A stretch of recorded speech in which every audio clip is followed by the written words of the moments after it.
యెషయా గ్రంథము 43వ అధ్యాయము 1వ వచనాన్ని చదువుకుందాం. నేను నిన్ను విమోచించి ఉన్నాను, భయపడకము, పేరు పెట్టి నిన్ను పిలిచి ఉన్నాను, నీవు నా సొత్తు. భయపడొద్దు, నువ్వు కృంగిపోవద్దు, ఎందుకంటే నిన్ను పేరు పెట్టి పిలుచుకున్నాను. అన్ని పరిస్థితుల నుంచి నేను విమోచిస్తా, నువ్వు నా సొత్తు అంటున్నాడు. ఎంత గొప్ప దేవుడు నాన్న. నువ్వు ఎవరి సొత్తో తెలుసా?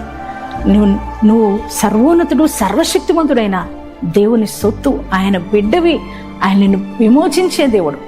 నువ్వు భయపడొద్దు. ఏ పరిస్థితి నిన్ను భయపెడుతుందో ఆ పరిస్థితిని చూసి నువ్వు భయపడొద్దు, ఎందుకంటే నీ దేవుడు నీకోసం కదలబోతున్నాడు, నిన్ను విమోచించబోతున్నాడు. ప్రతి పరిస్థితుల నుంచి నీకు విడుదల దొరకబోతుంది. ఇశ్రాయేలు ప్రజలను విమోచించిన దేవుడు ఈరోజు నిన్ను కూడా విమోచించబోతున్నాడు. నమ్ముతున్నారా?